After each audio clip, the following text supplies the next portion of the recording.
Hello students.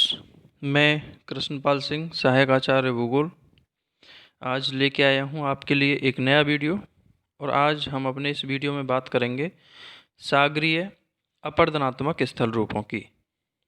जो सागरीय जल है उसमें लहरें निरंतर उठती रहती हैं, और वो सागरीय लहरों का जल जब तटीय क्षेत्रों में टकराता है तो उससे तटीय क्षेत्र की चट्टानों का अपरदन होता है और उससे विभिन्न प्रकार के स्थल रूप बनते हैं। तो आज हम उन्हीं सागरीय अपरदनात्मक स्थल रूपों की चर्चा करेंगे। तो चलिए सबसे पहले हम सामान्य परिचय की बात करते हैं। तो वायु के घर्षण बल के कारण सागरीय तल पर बनने वाली जो तरंगें हैं उन्हीं को सागरीय लहरें कहा जाता है। अर्थात सागर में जो तरंगें या लहरें उत्पन्न होती हैं उसके पीछे मुख्य जो कारण है वो वायु का घर्षण होता है। और इस प्रकार ये जो लहरें हैं, ये लहरें समुद्र के मध्यवर्ती भाग से तटीय क्षेत्रों की ओर चलती हैं और तटीय भागों पर जलगति क्रिया, अपघर्षण, सन्निघर्षण व जलीय दाब क्रिया के माध्यम से तटीय चट्टानों का अपरदन करती हैं। और उन तटीय चट्टानों के अपरदन से तटीय क्षेत्र में विभिन्न प्रकार की स्थलाकृतियों का निर्माण होता है, और यही स्थलाकृतियाँ सागर द्वारा अपर्दित स्थलाकृतियाँ या सागरीय अपर्दित स्थलाकृतियों के नाम से जाने जाते हैं। और सागरीय अपर्दित स्थलाकृतियों निम्न प्रकार से हैं जिनकी हम आगे चर्चा करते हैं। तो चलिए सबसे पहले हम बात करते हैं सागरीय अपर्दित स्थलाकृतियों में सबसे महत्वपूर्ण स्थलाकृति भृगु या क्लिफ की।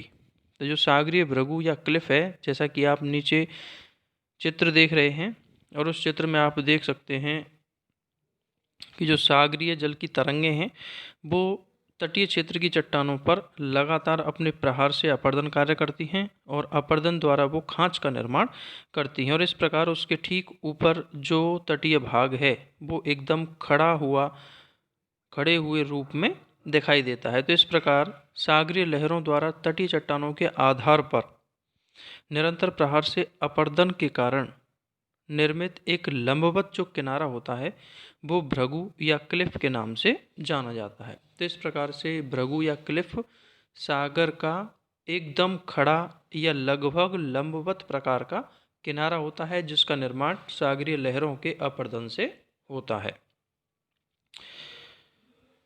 और क्लिफ का जो आधार होता है उस आधार पर चूंकि सागरीय लहरें ज़्यादा ताकत के साथ टकराती हैं, निचले हिस्से पर ज़्यादा अपरदन करती हैं, इससे भृगु या क्लिफ का आधार में खांच का निर्माण होता चला जाता है, और वो खांच और अधिक गहरी होती चली जाती है। और इस प्रकार से जब खांच ज़्यादा गहरी हो जाती है तो क्लिफ का जो ऊपरी भाग है वो लटका हुआ सागर की ओर रह जाता है, और वो लटका हुआ भाग जब नीचे से आधार चट्टानें कट जाती हैं तो एक स्थिति ऐसी आती है कि ऊपर लटका हुआ भाग टूटकर सागर में गिर जाता है। और इस प्रकार से ये जो क्लिफ हैं ये निरंतर पीछे की तरफ हटते रहते हैं।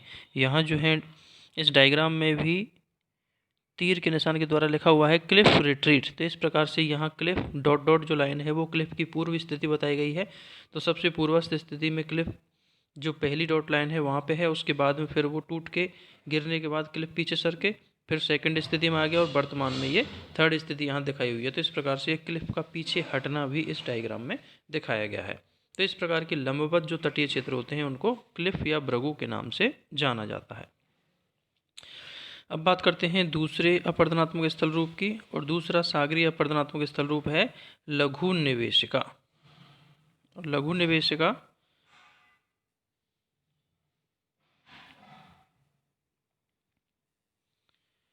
तो ये जो लघु निवेशिका है, जब तट के समानांतर कठोर व कोमल शैलों की परतें हों, अर्थात जब तटीय क्षेत्र में तट के समानांतर रूप में शुरुआत में कठोर चट्टानों की परत हो और उस कठोर चट्टानों के ठीक पीछे कोमल चट्टानों की परत स्थित हो, तो ऐसी स्थिति में सागरीय जल कठोर चट्टानों के अंदर प्रवेश करके अंदर स्थित या पीछे स्थित कोमल चट्टानों को अधिक बड़े आकार में काट देता है, उनका अपरदन कर देता है। तो इस प्रकार से तटीय क्षेत्र में अंडाकार कटान बन जाते हैं, जिनका सागर की ओर चौड़ाई कम और आंतरिक क्षेत्र में चौड़ाई थोड़ी ज़्यादा होती है। तो इस प्रकार बने हुए अंडाकार कटानों को ही लघु निवेशिका या अंडाकार निवेशिका के नाम से जाना जाता है।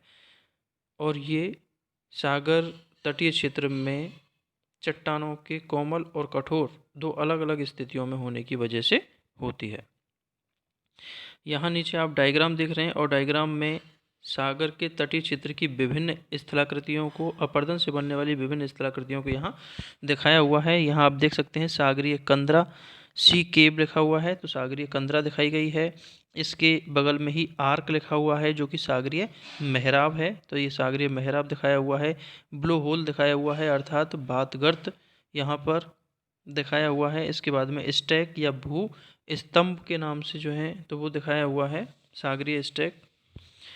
तो इस प्रकार से ये सागर तटीय क्षेत्रों में अपरदन से बनने वाली स्थलाकृतियों को यहाँ इस डायग्राम के माध्यम से प्रदर्शित किया गया है।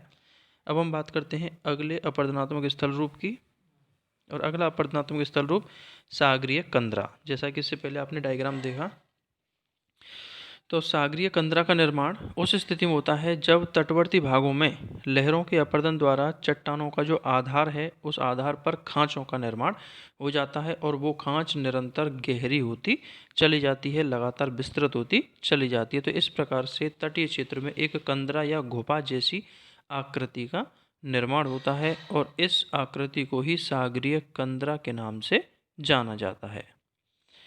अब हम बात करते हैं बात छिद्र की। तो जो सागरीय कंदरा है, तो जब सागरीय कंदरा में सागरीय लहरें प्रवेश करती हैं तो कंदरा में स्थित वायु लगातार संपीड़ित होती है। जल के प्रवेश करने से वायु पर दबाव पड़ता है और वायु संपीड़ित होती है, और संपीड़ित होती है तो वह बाहर निकलने का प्रयास करती है, और इस बाहर निकलने के प्रयास में ही वह चट्टानों पर अत्यधिक दबाव डालती है। और एक स्थिति ऐसी आती है कि जब कंदरा की छत में उस वायु के संपीड़न या वायु के दबाव के कारण एक छिद्र का निर्माण हो जाता है और उस छिद्र से होकर के वो वायु तेज आवाज़ करती हुई बाहर निकलती है। तो इस प्रकार कंदरा की छत में बने हुए उस वायु के निकलने के छिद्र को ही बात छिद्र के नाम से जाना जाता है, क्योंकि इस छिद्र से होकर के वायु तेज आवाज़ करते हुए बाहर निकलती है, इसीलिए इसको बात छिद्र के नाम से जाना जाता है। और ये सागरी क्षेत्रों में कंदराओं की छत पर एक प्रकार का छिद्र होता है। अब हम बात करते हैं अगले स्थल रूप की, और अगला स्थल रूप है मेहराब, जो कि सागरी तटीय क्षेत्रों में काफ़ी रोमांचित करने वाली मनोहारी प्रकार की स्थलाकृति है। और ये मेहराब उस स्थिति में बनता है जब तटवर्ती क्षेत्रों में किसी चट्टान के दोनों तरफ सागरीय लहरों के द्वारा कंदरा का निर्माण हो जाए और वो कंदरा लगातार एक दूसरे की तरफ गहरी होती चली जाती हैं। और एक स्थिति ऐसी आती है कि जब आमने सामने बनी हुई ये कंदराएं आपस में मिल जाती हैं और कंदरा की जो छत है वो एक अर्धचंद्राकार रूप में एक घुमावदार आकृति में शेष रह जाती है।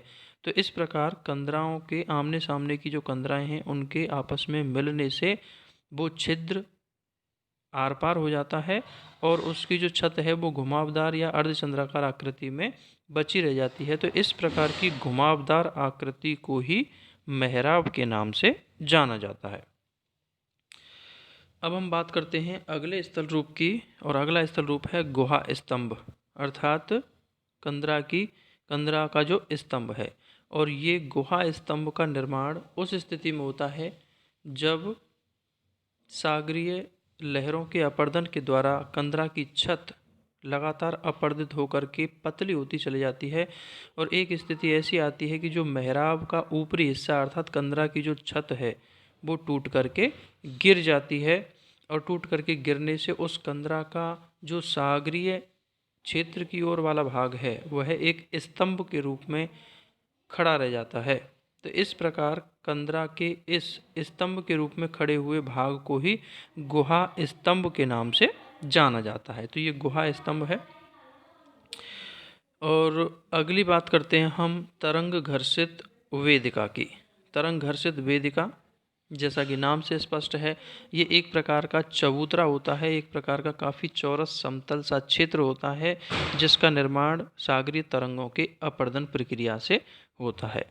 इससे पहले जब हमने क्लिफ की बात की, तो क्लिफ में हमने देखा कि सागरीय लहरों के द्वारा तटीय क्षेत्रों में आधार चट्टानों का लगातार अपरदन होने से वहाँ खाँचों का निर्माण होता है और खाँचें लगातार गहरी होती चली जाती हैं, जिससे कि क्लिफ का ऊपरी हिस्सा लगातार टूट टूट के सागर में गिरता रहता है और क्लिफ निरंतर पीछे की तरफ खिसकते रहते हैं। तो उसी तरीके से उन क्लिफों के लगातार पीछे खिसकते रहने से उन क्लिफों के ठीक सामने जिस भाग पर सागरीय लहरों के द्वारा अपरदन किया गया और उस अपरदन से क्लिफ के सामने वाले भाग पर एक विस्तृत और लगभग चौरस से मैदानी क्षेत्र या चबूतरे का निर्माण हो जाता है और इस प्रकार के चबूतरा को ही तरंग घर्षित वेदिका या तरंग घर्षित चबूतरे के नाम से जाना जाता है। तो यह प्रमुख रूप से सागरीय लहरों के अपरदन से निर्मित होती है। तो इस प्रकार से ये सागरीय तरंगों के द्वारा अपरदन से बनने वाले प्रमुख स्थल रूप थे, जिनकी चर्चा हमने आज यहाँ पे की। उम्मीद करता हूँ मेरे द्वारा दी गई जानकारी आपको अच्छी लगी होगी। आपको मेरा वीडियो अच्छा लगा हो तो इसे लाइक करें, अपने दोस्तों के साथ शेयर करें और मेरे चैनल को सब्सक्राइब अवश्य करें। धन्यवाद।